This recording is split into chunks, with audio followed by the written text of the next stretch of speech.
Autophagy और intermittent fasting. स्वास्थ्य के लिए एक समर्थ योजना आपने इंटरमिटेंट फास्टिंग के बारे में सुना है ना? ये एक ऐसी तकनीक है जिसमें खाने और पीने के अवधि को बंद करने का समय सीमित किया जाता है, जिससे आपके शरीर को कुछ अतिरिक्त लाभ मिल सकते हैं। इसका एक महत्वपूर्ण पक्ष ऑटोफेजी है, जो आपके कोशिकाओं में गतिविधियों का एक रहस्यमय प्रक्रिया है। ऑटोफेजी क्या है? शब्द ऑटोफेजी दो ग्रीक शब्दों से मिलकर बना है। ऑन्टो, जो स्वयं का अर्थ है, और फेजी, जो खाना का अर्थ है। इसका मतलब है ऑटोफेजी वह प्रक्रिया है जिसमें शरीर की कोशिकाएं अपने अंदर मौजूद अपशिष्ट और अवशेषों को तोड़कर उन्हें पुनः उपयोग के लिए पुनः उपचारित करती हैं। यह एक प्रक्रिया है जो शरीर को स्वच्छ और स्वस्थ बनाने में मदद करती है। ऑटोफेजी कैसे होती है? यह प्रक्रिया एक प्रकार से जीवित सेल के सेल्फ खाना के रूप में समझी जा सकती है। जब कोई कोशिका पुराने और अपवित्रित अंशों से भरी होती है, तो वह अपने अंदर स्थापित बचाव तंत्र को आक्रमण करती है।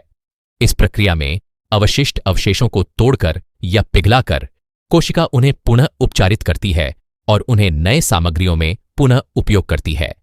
ऑटोफेजी का क्या महत्व है? ऑटोफेजी के महत्व को समझने के लिए हमें शरीर के अंदर क्या हो रहा है उसे समझना आवश्यक है। हर दिन हमारे शरीर में कई प्रकार के कोशिकाएं मरती और नई कोशिकाएं उत्पन्न होती हैं। जब कोशिका मरती है तो उसकी अवशिष्ट अवशेषों को तोड़कर अगली कोशिका उन्हें उपचारित करके नई कोशिकाओं का निर्माण करती है।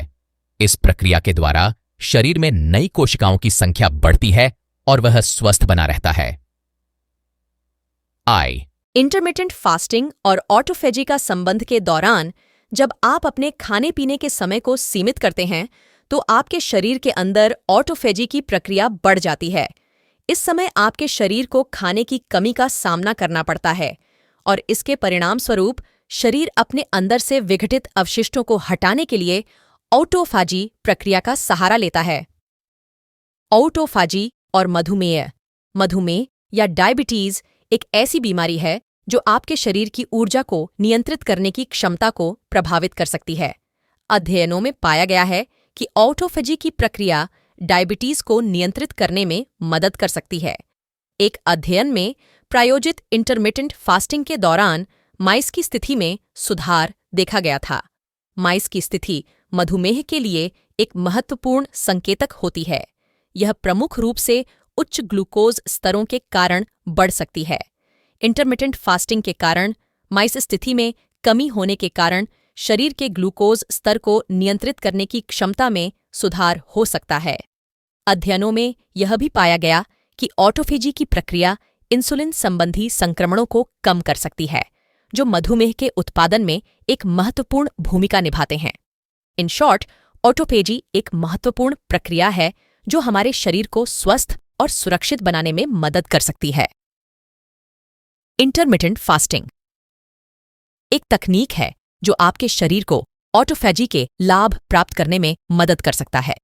मधुमेह जैसी बीमारियों के मामले में ऑटोफेजी का उपयोग इसे नियंत्रित करने में सहायक हो सकता है। इसलिए संतुलित आहार, नियमित व्यायाम और इंटरमिटेंट फास्टिंग को एक संयुक्त योजना के रूप में अपनाने से हम अपने स्वास्थ्य को सुधार सकते हैं। इंटरमिटेंट फास्टिंग का योजना बनाने का एक आसान और प्रभावी तरीका है जिससे ऑटोफेजी को प्राप्त किया जा सकता है और मधुमेह को नियंत्रित किया जा सकता है। यहाँ हम इंटरमिटेंट फास्टिंग का एक संरचित योजना बनाने के लिए कुछ सुझाव प्रस्तुत कर रहे हैं। 8. बैलेंस्ड फूड और संतुलित भोजन। इंटरमिटेंट फास्टिंग के दौरान आपको संतुलित और पोषण से भरपूर भोजन करना चाहिए। यह भोजन सभी पोषण सामग्रियों को समाहित करता है जो आपके शरीर की आवश्यकताओं को पूरा करने में मदद करता है और ऑटोफेजी को सक्रिय करता है। 2. टाइमिंग्स ऑफ इंटरमिटेंट फास्टिंग और उपवास की अवधि।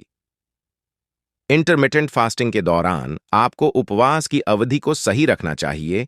इससे आपके शरीर को ऑटोफेजी के लिए पर्याप्त समय मिलता है और खाने की अवधि को सीमित किया जाता है, जिससे आपके ग्लूकोज स्तर को नियंत्रित करने में मदद मिलती है।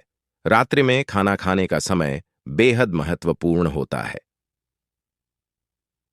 इंटरमिटेंट फास्टिंग की योजना बनाते समय रात्रि में खाना खाने का समय सुनिश्चित रूप से चुनना चाहिए। आप 7 से 8 बजे तक रात्रि में भोजन कर सकते हैं और फिर 15 से 16 घंटे का अंतर रखें।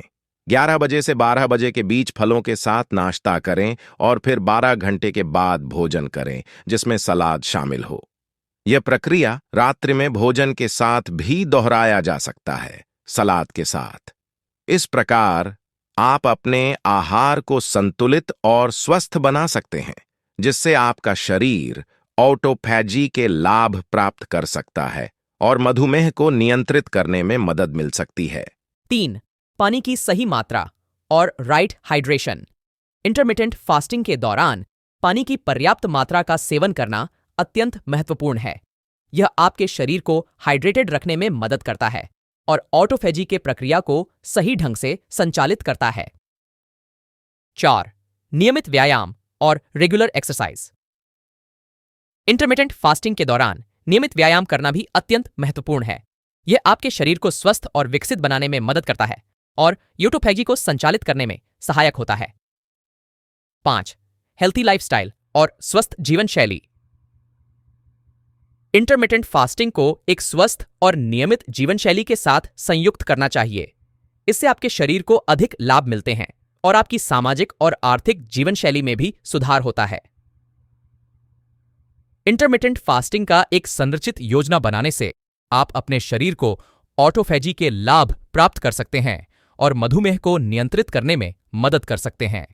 यह सुनिश्चित करना महत्वपूर्ण है कि आप एक पेशेवर स्वास्थ्य पेशेवर की सलाह लें, जिससे आपको सही योजना बनाने में मदद मिले।